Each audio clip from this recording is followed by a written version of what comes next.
नमस्कार, DD news देख रहे हैं आप और आपके साथ मैं हूं शहला निगार। बुलेटिन की शुरुआत में आइए सबसे पहले नजर हेडलाइंस पर। राष्ट्र हित में प्रधानमंत्री नरेंद्र मोदी का बड़ा फैसला, अपने काफिले में शामिल वाहनों की संख्या की कम।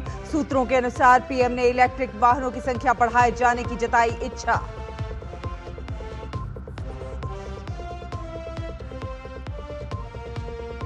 प्रधानमंत्री की अपील पर एक्शन, गृह मंत्री अमित शाह ने की काफिले में कटौती। एनडीए शासित राज्यों के मुख्यमंत्रियों ने भी उठाए बड़े कदम, काफिले में वाहनों की संख्या में कटौती, वर्क फ्रॉम होम पर जोर।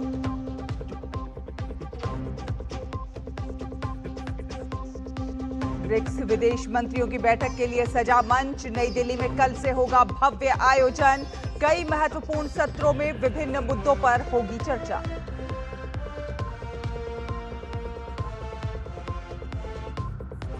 देश के कई हिस्सों में बदला मौसम का मिजाज, बारिश और तेज हवाओं ने दिलाई गर्मी से राहत। मौसम विभाग ने जताया कई राज्यों में तेज बारिश का अनुमान।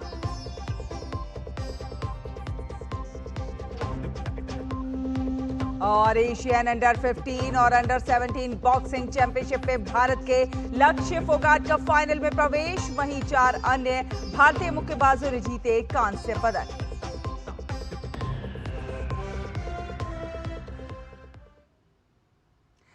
तो आपको बता दें कि देश की जनता से पेट्रोल और डीजल की खपत कम करने और पब्लिक ट्रांसपोर्ट में सफर करने की अपील के बीच प्रधानमंत्री नरेंद्र मोदी ने बड़ा फैसला लिया है। आगे बढ़कर प्रधानमंत्री ने अपने काफिले के आकार को काफी ज्यादा कम कर दिया है और इसे उनकी हाल की घरेलू यात्रा के दौरान लागू किया गया है।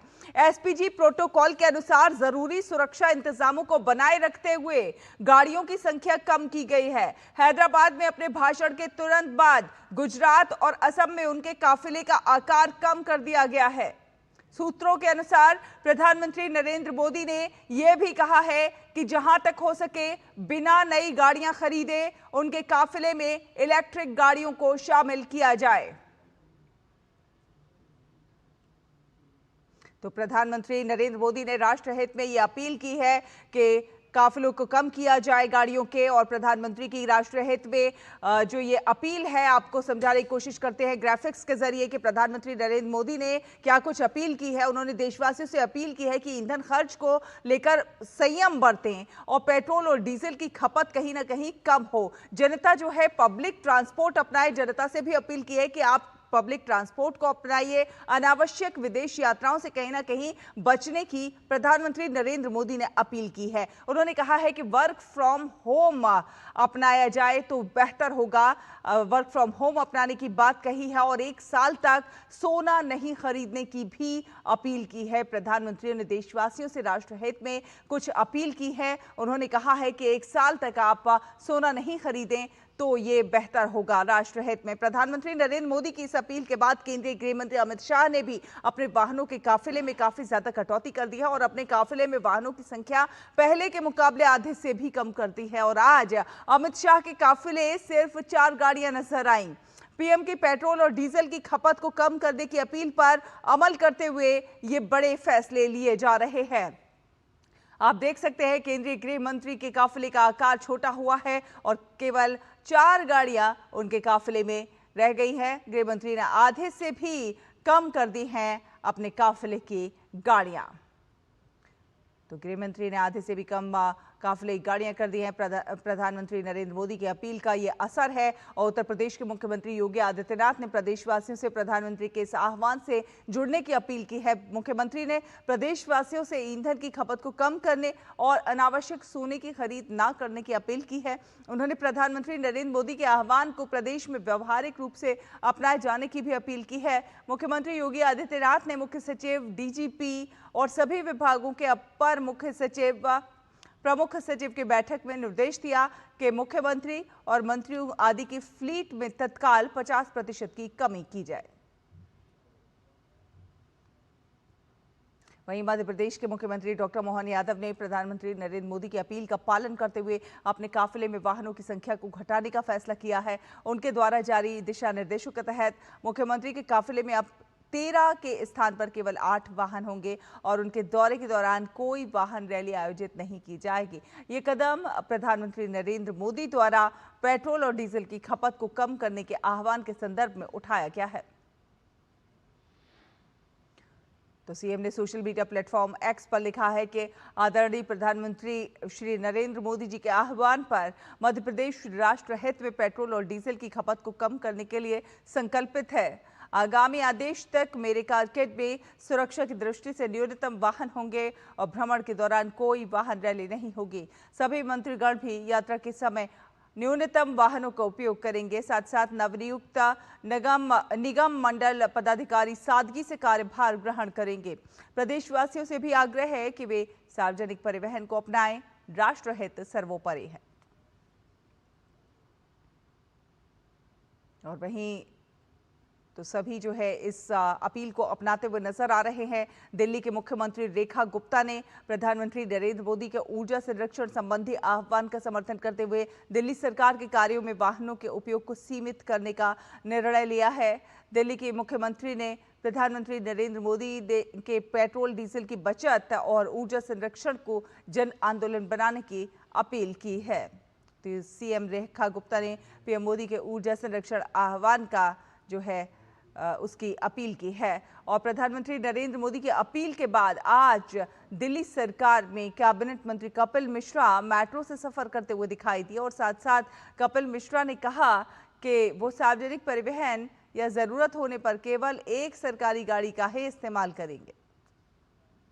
तो कैबिनेट मंत्री कपिल मिश्रा उन्होंने मेट्रो में सफर किया और राजस्थान के मुख्यमंत्री ने भी इस दिशा में महत्वपूर्ण कदम उठाए हैं। राजस्थान के मुख्यमंत्री भजन लाल शर्मा ने अपने काफिले में वाहनों की संख्या सीमित करने और अनावश्यक वाहनों के प्रयोग से बचने का निर्णय लिया है। उन्होंने अधिकारियों और जनप्रतिनिधियों को निर्देश दिए हैं कि राज्य के समस्त अधिकारी और जनप्रतिनिधि भी अपने वाहनों में मितव्ययिता बरतें। तो पीएम के ऊर्जा संबंधी संरक्षण के आह्वान का सभी समर्थन करते हुए नजर आ रहे हैं। गुजरात के डिप्टी सीएम हर्ष सांघवी ने भी सोने की खरीद में कमी का जिक्र करते हुए प्रदेश की जनता का आभार जताया। उन्होंने सोशल मीडिया प्लेटफॉर्म एक्स पर लिखा है कि गुजरात के मेरे प्यारे भाइयों और बहनों, आदरणीय पीएम मोदी जी की अपील पर आपने जो राष्ट्रभक्ति दिखाई है वो गुजरात की असली पहचान है। पिछले 2 दिनों से पूरे राज्य में सोने की खरीद में भारी कमी आई है।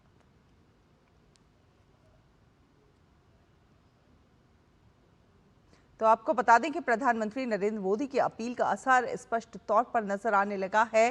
पीएम की अपील पर अमल हो रहा है। एक्शन में मुख्यमंत्री है। मुख्यमंत्री सीएम योगी आदित्यनाथ ने कई जरूरी कदम उठाए हैं। अनावश्यक ईंधन की खपत को कम करने के निर्देश दिए गए हैं। सीएम ने मंत्रियों की फ्लीट में 50% की कटौती करने की बात कही है। साथ ही साथ ये भी कहा है कि काफिले से हटेंगे जो अनावश्यक वाहन है। वर्क फ्रॉम होम पर जोर दिया है। वर्चुअली मीटिंग पर जोर दिया है। तो तमाम जो एक्शन है वो लेते हुए नजर आ रहे हैं मुख्यमंत्री योगी आदित्यनाथ। तो वहीं मध्य प्रदेश में भी नहीं होगी कोई वाहन रैली। वहां के सीएम मोहन यादव के अधिकारियों को ऑर्डर दिए गए हैं। अपने काफिले में वाहनों की उन्होंने खुद भी संख्या को घटा दिया है। 13 की जगह वो केवल 8 वाहनों पर आ गए हैं। सभी मंत्रियों को उन्होंने निर्देश दिया है कि कम से कम वाहनों का उपयोग हो सके। तो सीएम मोहन यादव ने भी ये बड़ा एक्शन लिया है। साथ साथ राजस्थान के सीएम ने भी अपने काफिले में वाहन घटा दिए हैं। अधिकारियों और जनप्रतिनिधियों को निर्देशित किया है। कम से कम वाहनों का इस्तेमाल करने का निर्देश दिया गया है। और तो लगातार राजस्थान हो या फिर दिल्ली हो, दिल्ली के सीएम भी पीएम की अपील के समर्थन में वाहन इस्तेमाल को सीमित करने का निर्णय उन्होंने लिया है और सरकारी कामकाज में उन्होंने वाहनों की संख्या घटाने की बात कही है। तो एक्शन में तमाम एनडीए शासित राज्यों के मुख्यमंत्री नजर आ रहे हैं और पीएम की अपील का असर हो रहा है। आम जन भी इस पर जो है अमल करता हुआ नजर आ रहा है। वहीं राष्ट्रीय स्वयंसेवक संघ के सर कार्यवाह दत्तात्रेय होसबाले ने प्रधानमंत्री नरेंद्र मोदी की ओर से देश हित में पेट्रोलियम उत्पादों के कम इस्तेमाल, सोने की खरीद को 1 साल तक टालने और विदेश यात्राओं से बचने की अपील पर अपनी राय दी है। उन्होंने कहा है कि ये देश के सर्वोत्तम हित में है। युद्ध की स्थिति ना होने पर भी मितव्ययिता और सादगी भारतीय जीवन शैली का हिस्सा होना चाहिए। Prime Ministers, as leaders of the country, calling for austerity measures is a thing that one has to take consideration of country's welfare, and they have to do it. Yeah. And the present Prime Minister has also done it. It is in the best interest of the country. Sure. Even in an absence of war, the India's way of life, it should be of simplicity and austerity. Yes. That is the basic thing that we should observe and practice.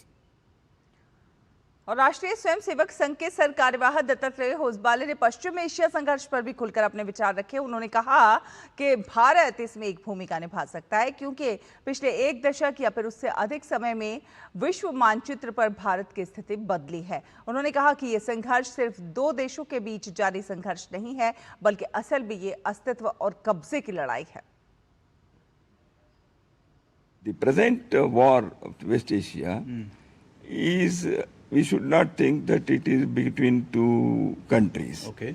So it is, the thing is, it is survival and occupation, some approach to the whole human life, the world view that I should be the master of everything. These wars are not going to finish the humanity. But definitely it will alter and it will have its influence on human life. और आपको बता दें कि भारत 14 और 15 मई 2026 को BRICS विदेश मंत्रियों की 2 दिवसीय उच्च स्तरीय बैठक की मेजबानी करने जा रहा है और इस बैठक की अध्यक्षता विदेश मंत्री डॉक्टर एस जयशंकर करेंगे। सम्मेलन में ब्रिक्स के सभी सदस्य देशों के विदेश मंत्री और सहयोगी राष्ट्रों के प्रतिनिधिमंडल प्रमुख मुख्य रूप से हिस्सा लेंगे। बैठक के दौरान सभी नेता आपसी हित के तमाम वैश्विक और क्षेत्रीय मुद्दों पर गहन और विस्तृत विचारों का आदान प्रदान करेंगे। और ब्रिक्स के माध्यम से विभिन्न वैश्विक और क्षेत्रीय मुद्दों पर चर्चा होगी। आपको बता दें कि ब्रिक्स का जो ये महामंथन है, भारत की मेजबानी में 14 और 15 मई को आयोजन इसका हो रहा है।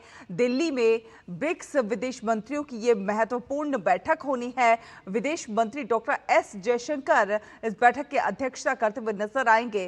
रूस, मालदीव, दक्षिण अफ्रीका इस बैठक में शामिल होंगे। ब्राजील और चिली भी इसमें ब्रिक्स बैठक में हिस्सा लेंगे। सहयोगी राष्ट्रों के प्रतिनिधि भी इसमें मौजूद रहेंगे और साथ ही साथ ईरान के विदेश मंत्री इसमें शामिल हो सकते हैं। मल्टीलैटरल रिफॉर्म्स और ग्लोबल साउथ के हितों पर ध्यान रखा जाना है और साथ साथ वैश्विक शासन, बहुपक्षीय प्रणाली में सुधार पर इसमें जोर रहेगा। आपको बता दें कि विभिन्न वैश्विक और क्षेत्रीय मुद्दों पर ब्रिक्स समिट के दौरान जो है बातचीत होगी, इसमें चर्चा होगी। पीएम मोदी से मुलाकात करेंगे। ब्रिक्स देशों के जो तमाम विदेश मंत्री हैं पीएम मोदी से मुलाकात करेंगे। कहीं ना कहीं लचीलेपन और नवाचार पर भी चर्चा होगी। मल्टीलैटरल रिफॉर्म्स और ग्लोबल साउथ के हितों पर चर्चा होगी। आपको बता दें कि 2025 में ब्रिक्स विदेश मंत्रियों की पिछली बैठक हुई थी। अब भारत की मेजबानी पर पूरी दुनिया की निगाहें हैं कि ब्रिक्स के वैश्विक नेतृत्व में, क्योंकि इससे नया आयाम जुड़ने की एक उम्मीद है। तो पीएम मोदी से भी ब्रिक्स देशों के जो विदेश मंत्री हैं वो मुलाकात करते हुए नजर आएंगे। ब्रिक्स विदेश मंत्रियों की बैठक के लिए विदेशी मेहमानों का आगमन शुरू हो गया है और इसी कड़ी में भारतीय विदेश मंत्रालय ने दक्षिण अफ्रीका के अंतर्राष्ट्रीय संबंध और सहयोग मंत्री रोनाल्ड लामोला का नई दिल्ली में गर्मजोशी से स्वागत किया। भारत इस वर्ष ब्रिक्स की अध्यक्षता कर रहा है। नई दिल्ली में विदेश मंत्रियों की ये महत्वपूर्ण बैठक आयोजित की जा रही है और ये बैठक इस साल के अंत में होने वाले पूर्ण ब्रिक्स शिखर सम्मेलन की तैयारियों का एक प्रमुख हिस्सा है। और इसी क्रम में इंडोनेशिया के विदेश मंत्री सुगियोनो भी भारत पहुंचे। सुगियोनो के आगमन पर उनका गर्मजोशी से स्वागत किया गया है। तो भारत में ब्रिक्स विदेश मंत्रियों की बैठक के लिए विदेशी मेहमानों के आने का सिलसिला जो है वो जारी है। इंडोनेशिया के विदेश मंत्री का नई दिल्ली में भव्य स्वागत किया गया है। और ब्रिक्स विदेश मंत्रियों की बैठक में ईरान के विदेश मंत्री अब्बास अरागची भी हिस्सा लेने के लिए दिल्ली आएंगे। इस बात की जानकारी भारत में मौजूद ईरानी दूतावास ने अपने एक्स पोस्ट के जरिए दी है। भारत की अध्यक्षता में आयोजित की जा रही इस बैठक का मुख्य फोकस क्षेत्रीय स्थिरता, बहुपक्षीय सहयोग पर होगा। विदेश मंत्रालय के प्रवक्ता रणधीर जायसवाल ने बताया कि इस बैठक में वैश्विक और क्षेत्रीय मुद्दों, बहुपक्षीय व्यवस्था में सुधार और ग्लोबल गवर्नेंस से जुड़े मुद्दों पर चर्चा होगी। इस बैठक का उद्देश्य सदस्य देशों के बीच रणनीतिक संवाद, साझा हितों पर सहयोग और वैश्विक और क्षेत्रीय चुनौतियों का समाधान तलाशना है।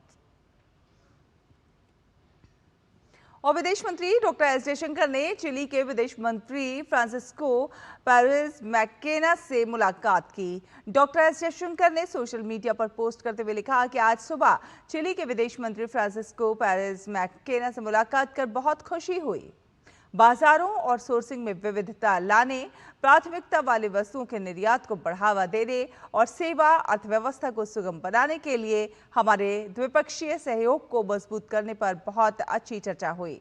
बहुपक्षीय और बहुआयामी मंचों पर मिलकर काम करने पर सहमति बनी है। फिलहाल एक छोटा सा ब्रेक के उस पार खबरों का सिलसिला जारी रहेगा।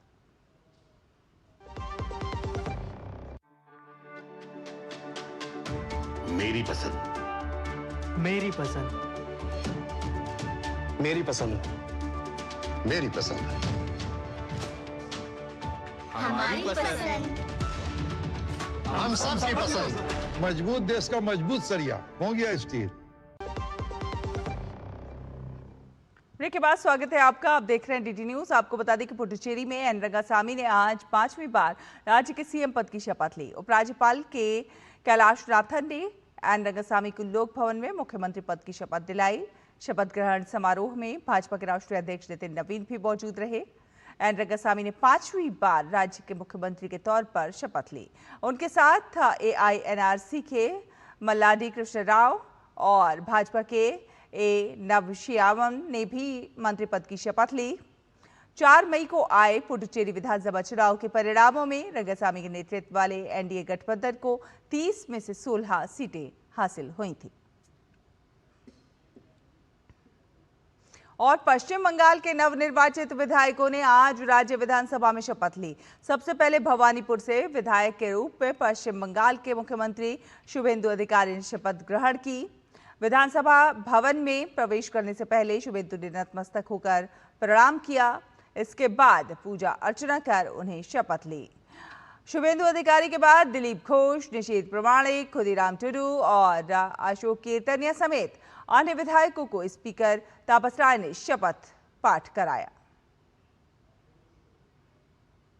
तो आपको बता दें कि पश्चिम बंगाल के मुख्यमंत्री शुभेंदु अधिकारी जब विधानसभा सत्र के लिए पहुंचे थे तो विधानसभा परिसर में उन्हें औपचारिक गार्ड ऑफ ऑनर देकर सम्मानित किया गया।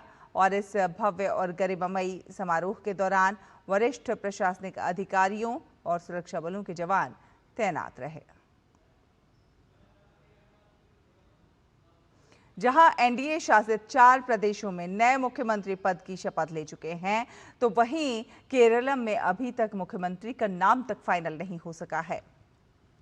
विधानसभा चुनाव में कांग्रेस के नेतृत्व वाले यूडीएफ की जीत के बावजूद प्रदेश में मुख्यमंत्री पद को लेकर सस्पेंस बरकरार है। जहां अगला मुख्यमंत्री चुनने के लिए बैठकों का दौर भी जारी है, तो वहीं कांग्रेस नेतृत्व पार्टी कार्यकर्ताओं के निशाने पर है। और इसकी तस्वीर वायनाड जिला कांग्रेस कमेटी कार्यालय के बाहर दिखी। कांग्रेस दफ्तर के बाहर गुस्साए कार्यकर्ताओं ने राहुल गांधी और प्रियंका गांधी वाड्रा पर निशाना साधते हुए लिखा है कि दोबारा वायनाड से जीत हासिल नहीं होगी और केरलम के लोग आपको कभी माफ नहीं करेंगे। और असम के मुख्यमंत्री हेमंत बिस्वा शर्मा ने कहा है कि असम की पहचान और सुरक्षा सरकार की पहली प्राथमिकता है। उन्होंने कहा कि राज्य के विकास के जरिए देश के विकास में योगदान देने की दिशा में सरकार लगातार काम करेगी। मुख्यमंत्री ने ये भी कहा कि समान नागरिक संहिता यानी कि यूसीसी भाजपा के चुनावी घोषणा पत्र का हिस्सा है और सरकार अपने सभी चुनावी वादों को लागू करने की पूरी कोशिश करेगी। Assam's identity and Assam's security will always be paramount importance for us. We will also work to develop Assam. I think this tenure, Assam will see development and more development. UCC is a part of our election manifesto. So every point, not only UCC, whatever we have mentioned in our election manifesto, we'll try 100% to implement each and every word we have mentioned. और तमिलनाडु विधानसभा में आज TV के सरकार ने floor test pass कर लिया है। विजय सरकार के समर्थन में 144 वोट पड़े तो वहीं विरोध में 22 वोट पड़े।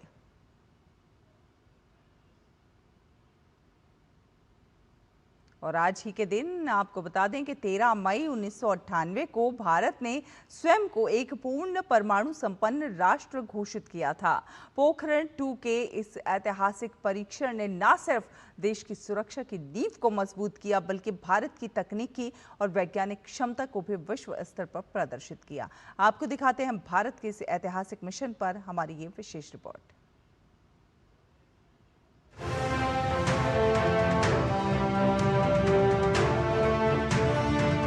साल 1998 में जब वैश्विक राजनीतिक माहौल तनावपूर्ण था, तब भारत ने राजस्थान के पोखरण में ऑपरेशन शक्ति के तहत परमाणु परीक्षणों की तैयारी पूरी की।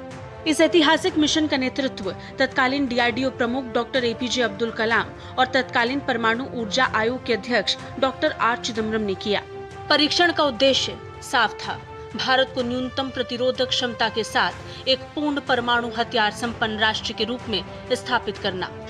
इसके लिए 11 मई को 3 बड़े परीक्षण किए गए, जिनकी क्षमता 45 kiloton, 15 kiloton, 0.2 kiloton थी, जबकि 13 मई को 2 छोटे सब किलो टन परीक्षण किए गए, जिनकी क्षमता 0.5 और 0.3 किलो टन थी। भारत ने इन परीक्षणों को बेहद गोपनीय तरीके से किया ताकि विदेशी निगरानी और उपग्रहों की दृष्टि से बचा जा सके। पोखरण 2 की सफलता ने भारत को विश्व स्तर पर एक नई पहचान दी। भारत को पूर्ण परमाणु संपन्न राष्ट्र की पहचान मिली। हालांकि सफलता के बाद भारत की इस उपलब्धि ने पश्चिमी देशों को हैरानी में डाल दिया। अमेरिका और उसके सहयोगी देशों ने भारत पर तत्काल आर्थिक प्रतिबंध लगाए, वित्तीय और सैन्य मदद को स्थगित किया और तकनीकी सहयोग में रुकावटें डाली। इसके बावजूद भारत ने अपनी सुरक्षा और रणनीतिक स्वतंत्रता बनाए रखने की दिशा में कदम मजबूती से उठाए। लेकिन भारत ने इस आलोचना का जवाब भी स्पष्ट और दृढ़ता से दिया।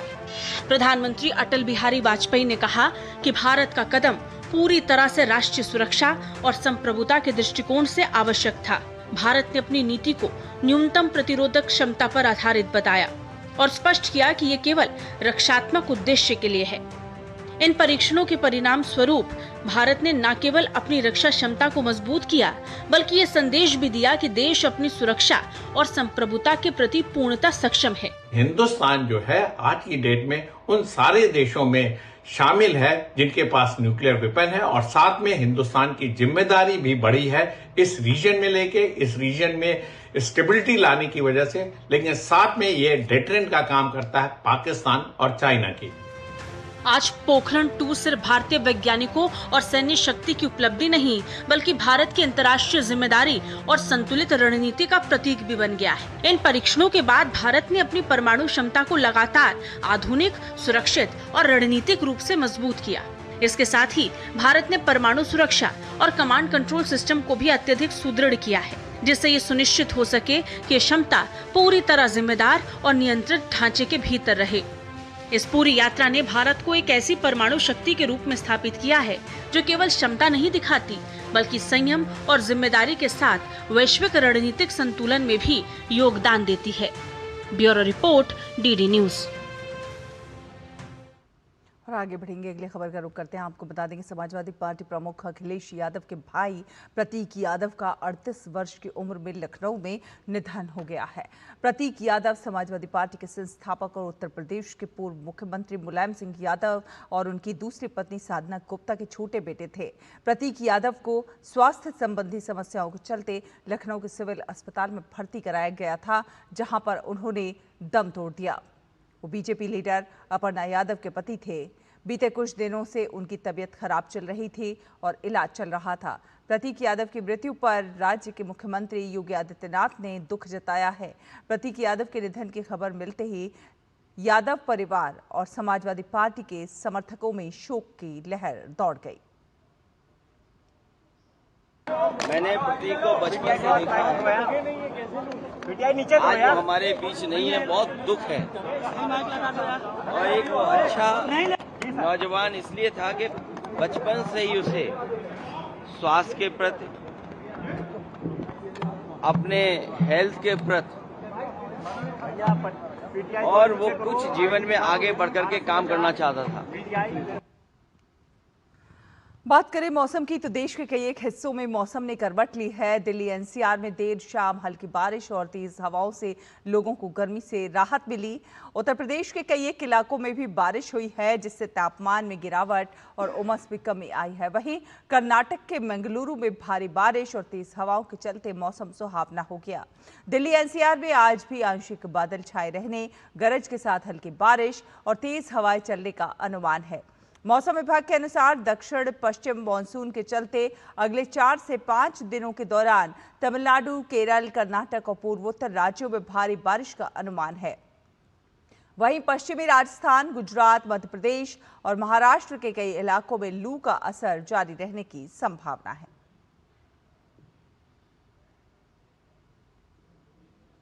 बात करें खेलों की तो उज्बेकिस्तान के ताशकंद में जारी एशियन अंडर 15 और अंडर 17 बॉक्सिंग चैंपियनशिप 2026 में भारत के लक्ष्य फोगाट ने अंडर 17 वर्ग के फाइनल में जगह बना ली है। लक्ष्य ने 75 किलोग्राम भार वर्ग के सेमीफाइनल में कोरिया के सियुंगबिन ली को एक तरफा मुकाबले में 5-0 से हराकर फाइनल में जगह बनाई। वहीं प्रतियोगिता में हिस्सा ले रहे भारत के 4 अन्य मुक्केबाजों को कांस्य पदक से संतोष करना पड़ा।